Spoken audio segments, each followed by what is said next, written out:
Ukrainian and Russian sources discussed the decreased rate of Russian offensive operations along the entire front line on April 8, supporting ISW's assessment that the overall Russian offensive is approaching culmination. Council of Reservists of the Ukrainian Ground Forces head Ivan Tymako reported on April 8 that Russian forces are fighting along the entire front line, but that Russian offensive potential continues to decline and that current Russian attacks are focused on distracting and dispersing Ukrainian troops in anticipation of counteroffensive operations. Tymako stated that Russian forces are not making serious advances anywhere on the front line, noting that the pace of attacks in and around Bakhmut has slightly decreased in some areas and stagnated entirely in others. Tymako also assessed that the Russian offensive on Avdiivka has choked and reported that Russian forces still do not control Marinka despite having reduced the city to rubble. A prominent Russian millblogger claimed that the pace of Russian offensive operations along the entire Avdiivka-Donetsk city front line has decreased over the past day and emphasized that Russian forces are struggling to advance anywhere in Ukraine. Several Russian commentators are emphasizing Russian preparations for an anticipated Ukrainian counteroffensive, suggesting that the overall focus of the Russian information space is shifting away from discussing Russian offensive capabilities and towards assessing Ukraine's potential to regain significant ground. The dynamics of battlefield artillery usage in Ukraine reflect the fact that Russian forces are using artillery to offset their degraded offensive capabilities.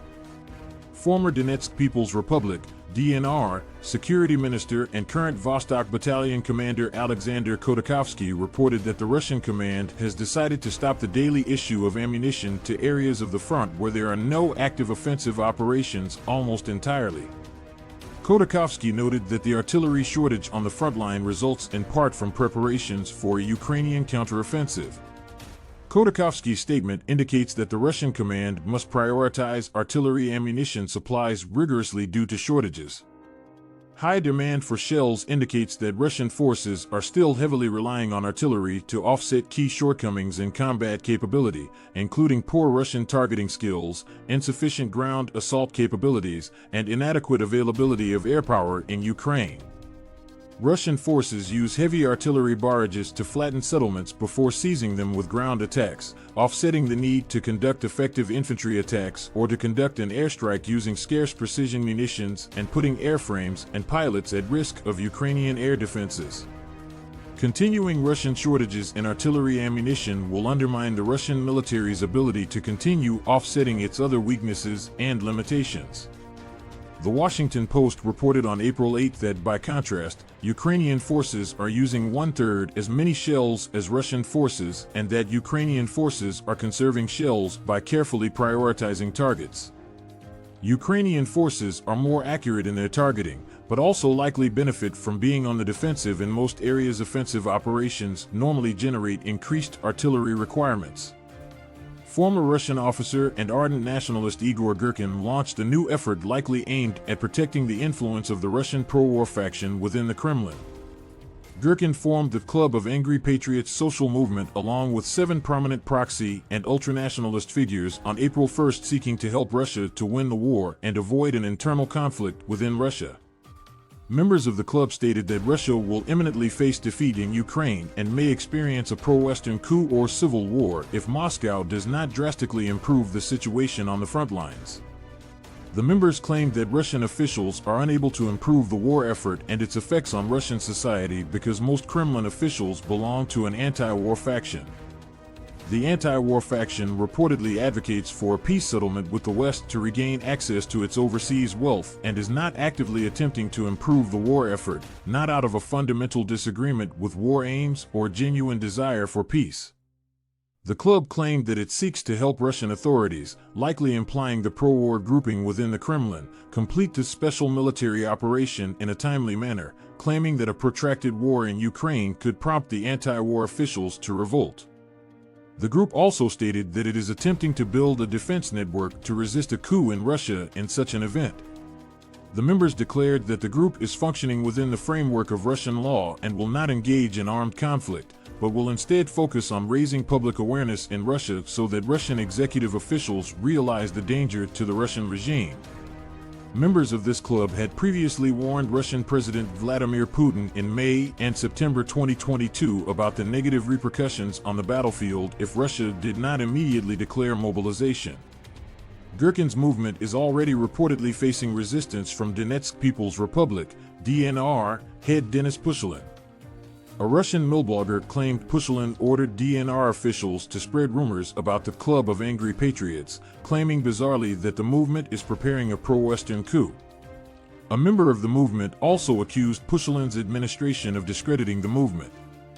The Club of Angry Patriots creation may offer several important insights into Kremlin dynamics and the danger to Putin's regime elements within his inner circle sphere. ISW previously reported that successful Ukrainian counteroffensives in Kharkiv Oblast and Lyman in September-October 2022 exposed a rift between the Kremlin's anti-war and pro-war factions. Wagner Group financier Yevgeny Prigozhin also made similar remarks about the schisms among Kremlin officials. The club's preoccupation with the anti-war faction may indicate that the rift within the Kremlin deepened during the failed Russian winter offensive campaign or ahead of the Ukrainian counteroffensive. The concern over the expansion of the anti-war faction may also indicate that there is concern that Putin may be driven to accept a peace settlement by the threat of replacement. The group may be attempting to preempt the anti-war faction's efforts to reduce the urgency of full-scale war in Ukraine. Gherkin may be advancing political goals of unnamed figures within Russian power structures, possibly within the Russian Federal Security Service, FSB. Gherkin has been ruthlessly criticizing Putin throughout the war, and it is likely that he is receiving some protection from a Silovic. Russian independent outlet The Insider and Bellingcat have previously reported that Gherkin had been consistently using passports under fictitious names that he received from the FSB. While it is unclear which Silovic is protecting Gherkin and what his motivations might be, Gherkin's protector may be attempting to gain Putin's attention and shape his decisions via public discourse. Prigozhin and Wagner had previously showed that the Kremlin monitors and reacts to the public's attitudes, which prompted notable changes within the Russian military command in the fall of 2022. Prigozhin similarly announced plans for a Wagner-affiliated social movement on April 4th. Russian nationalists seized on assassinated Russian millblogger Maxim Fomin's, also known as Vladlen Tatarsky, funeral to promote pro-war narratives. Footage from Fomin's funeral at Trokharovsky Cemetery in Moscow shows hundreds to thousands of people in attendance, including Wagner Group financier Yevgeny Prigozhin and Russian Liberal Democratic Party leader Leonid Slutsky. Images showing the Order of Courage Medal, Wagner Awards, and an engraved sledgehammer at Fomin's coffin circulated in Russian nationalist media. Prigozhin commended the difficult work of war reporters and claimed that he would do everything to ensure that Fomin's work continues to resonate. Former Donetsk People's Republic, DNR, spokesperson Eduard Bazurin used Fomin's funeral to reiterate the narrative that Russia must reject negotiations and pursue the unconditional surrender of Ukraine. Footage from the funeral service and burial show Russian forces giving Fomin military honors. Fomin's funeral could be the first instance of a Wagner-affiliated funeral receiving official Russian military honors. Russia's missile campaign to degrade Ukraine's unified energy infrastructure has failed definitively, and Russia appears to have abandoned the effort.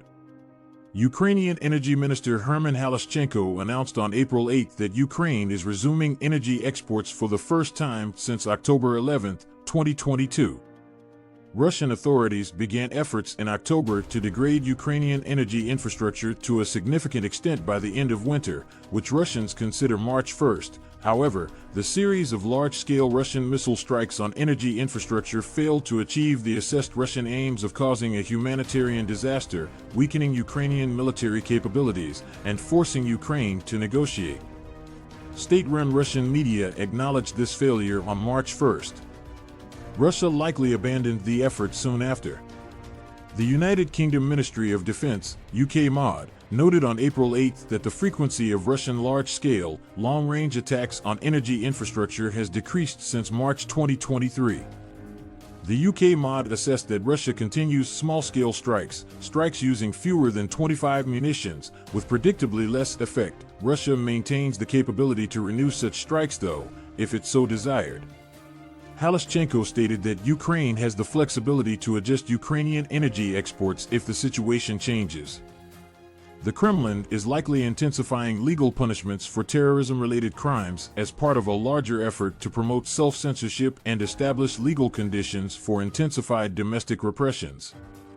Duma chairman of the Committee on Security and Anti-Corruption Vasily Piskarev stated on April 7 that the State Duma has introduced amendments to increase prison terms for committing acts of terrorism, assistance to terrorist activities or organizations, or participation in a terrorist community, sabotage, and acts of international terrorism. Russian President Vladimir Putin also recently signed 2 bills expanding legal punishment for the discreditation of all Russian personnel fighting in Ukraine and for the misappropriation of Russian military assets, likely to promote self-censorship and facilitate crackdowns on anti-war dissent. Russian sources have previously reported that the Federal Security Service, FSB, is increasingly detaining Russian civilians under suspicions of financially assisting Ukrainian forces and that Russian authorities appear to be cracking down against bars and urban areas that host Russian civil society groups. The Kremlin has introduced indefinite terrorism warning regimes in occupied territories and maximum, medium, and elevated levels of martial law in many Western Russian oblasts, and Russian authorities in these areas may more readily apply the expanded terrorism terms to further stifle resistance to occupation authorities as well as dissent in Russia itself. Russian authorities are likely planning to further expand what they deem to be terroristic and extremist affiliations to encourage self-censorship.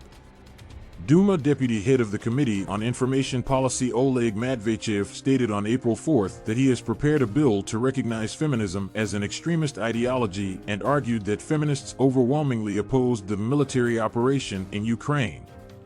Matveyev argued that Ukrainian feminism consists of women serving together with men fighting against Russians and alleged that the woman accused of killing of Russian millblogger Maxim Fomin, Vladlen Tartarsky, was motivated by feminist ideology. Matveyev has not specified how the bill would define feminism, and the bill may use a vague overarching definition in order to further promote widespread self-censorship. Russian authorities may increasingly portray other ideologies and groups not explicitly aligned with the Kremlin as being against the war in Ukraine in order to set conditions for increased crackdowns and self-censorship. Ukrainian feminism would appear to be giving Ukraine an advantage in this war since, as Matveyev notes, it has brought many talented and determined Ukrainian women into the fight. The Russian Ministry of Defense, MOD, may be setting conditions for a false flag attack in Sumy Oblast. The Russian MOD claimed on April 8 that Ukrainian forces have been delivering dead bodies from morgues to Akhturka, Sumy Oblast, and applying toxic chemicals to the remains in the area in order to allege that Russian forces used chemical weapons. Russian forces may be attempting to set informational conditions for future chemical weapons attacks in Sumy Oblast or to justify previous chemical weapons use, although ISW has not observed Russian forces recently using chemical weapons in the area. It is unclear what overarching effect the Kremlin intends to achieve with increasingly outlandish and ineffective Russian information operations alleging Ukrainian false flag attacks.